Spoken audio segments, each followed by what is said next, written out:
People, have I got a video for y'all today.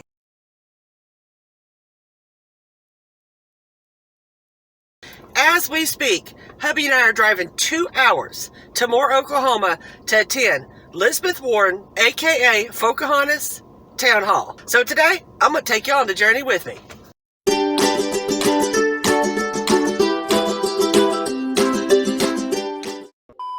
Okay, you got 3 lanes on the turnpike.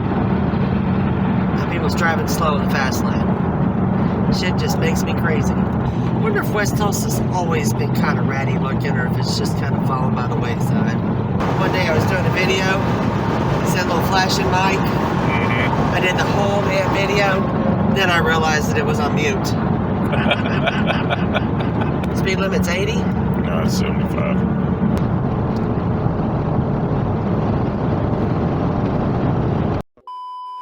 Now, one of the first things is, I have never been to a presidential candidate's town hall before. Turns out they get Secret Service detail. That's kind of intimidating. You just can't RSVP and then show up at their town hall. Oh, hell no. If you want to go to their town hall, you have to donate to their campaign. So, I gave Elizabeth Warren $1. My husband called me a Nazi sympathizer for doing that. Y'all have to remember, my husband is a veteran. So for him to be around all that socialism, he thought he needed a penicillin shot by the time we left. Things I learned is that you just don't get to line up at the microphone and take turns asking questions. At Elizabeth Warren's town hall, campaign staff hands you a number, and if your number isn't called, you don't get to ask her a question. And then make sure it matches your number. If we call your number, we'll bring the mic to you. And at this particular town hall in Oklahoma City, she didn't let anybody ask her questions. Being as though she wouldn't take any of my questions last night, I'm going to dissect different parts of her speech, and I'm going to bust her at a bunch of lies. Here we go. Today, a minimum wage job in America will not keep a mama and a baby out of poverty. That is wrong, and that is why I'm in this fight. The money, it's about campaign contributions, it's about lobbying, it's about PR firms, it's about the bought and paid for experts. Money, money, money. Now, I find it kind of ironic that she's going to sit up there and get on a soapbox about money, money, money, and all the corruption in Washington, D.C., because this heifer voted to impeach Trump, and all thing he's trying to do is clean up the corruption. And big structural change starts with rooting out corruption in Washington. Anybody else notice a campaign slogan similarity? Trump's was, let's drain the swamp. Hers is, let's root out corruption. Funny, they're impeaching his ass for trying to drain the swamp. Wonder what they're going to do to her for trying to do something about the corruption. You know, the news coverage she got on this would have you to believe that she just packed out the house. But the truth of the matter is she was in a high school gymnasium, about the size of Skytooks. And I want to say there was maybe 800 people there. And what my husband and I caught on to is that her campaign staff started pulling people out of one section of the bleachers, putting them over across the auditorium and the other section of the bleachers to make it look like she'd really packed out the house.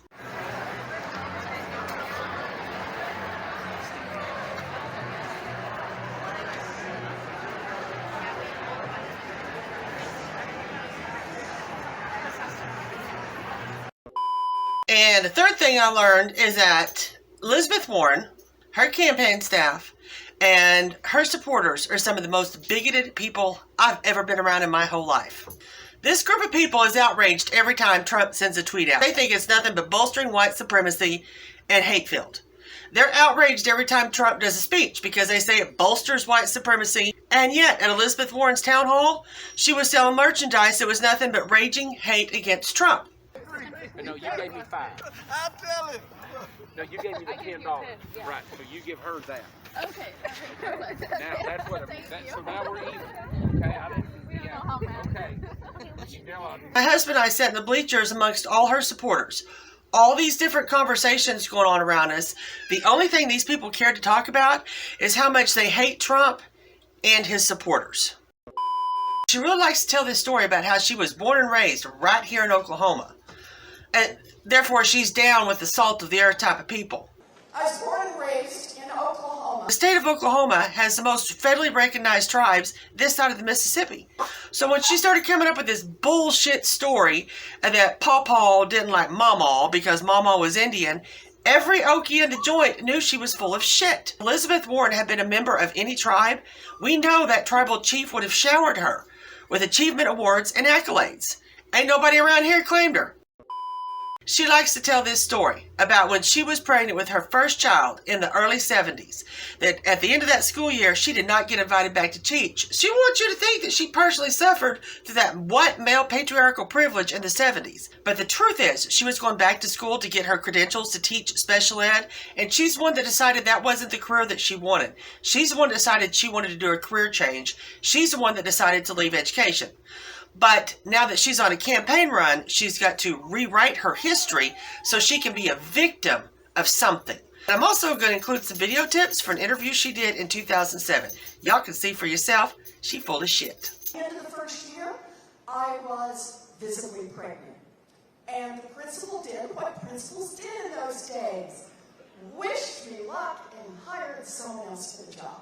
I was married at 19 and then graduated from college actually after I'd married. And my first year post graduation, I worked, it was in a public school system, but I worked with the children with disabilities. And I did that for a year. And then that summer, I actually didn't have the education courses, so I was on an emergency certificate, it was called. And I went back to graduate school and took a couple of courses in education and said, I don't think this is going to work out for me. But I'm very proud of my brothers. I stay close to my brothers.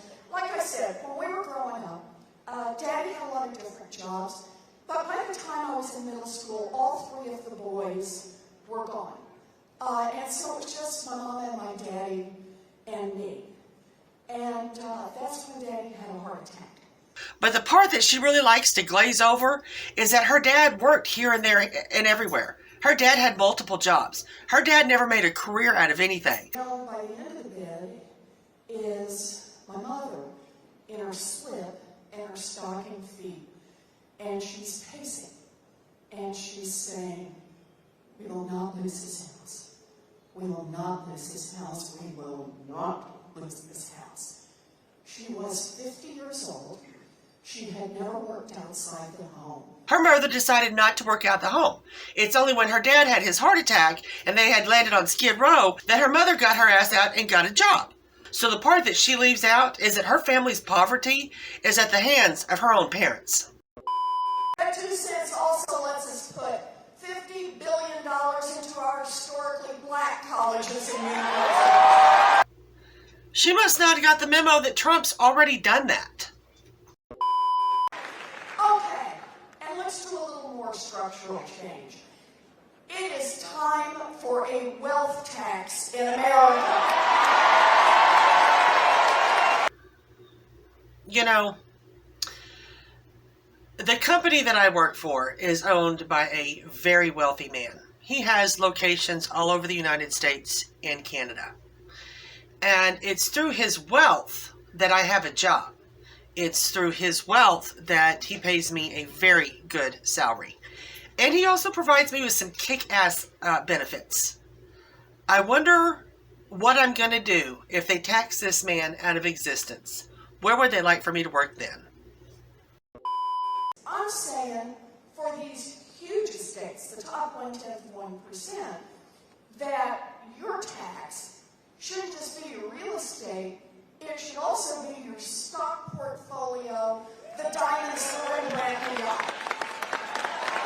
I personally know somebody that threatened to sue their parent because their parent was spending money, and that person concluded that their parent was just blowing through their inheritance. It didn't matter that that money was a lifetime of accumulation for that person. It didn't matter that once that person retired, they actually decided to enjoy the little bit of their money. The only thing that adult child could see was that that was money that could come to them if somebody else wasn't spending it. And that is exactly what I hear when these socialist liberals start talking about spending somebody else's money.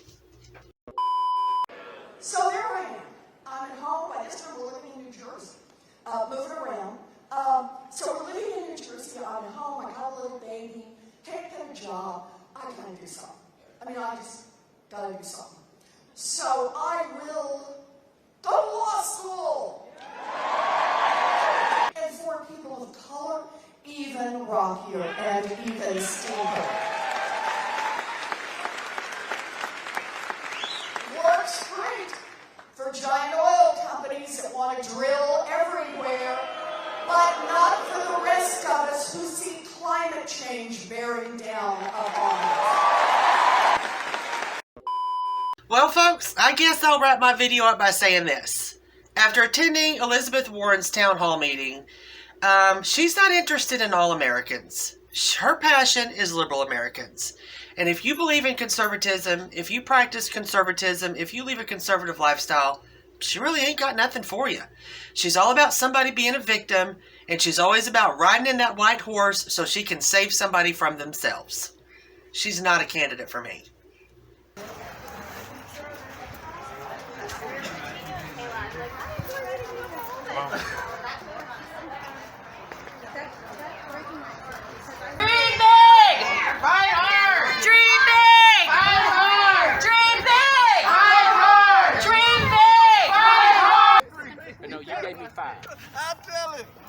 No, you gave me the $10. Right, so you give her that. Okay. Now that's what so now we're even. Okay, I didn't. Yeah. Okay. You know I didn't do math.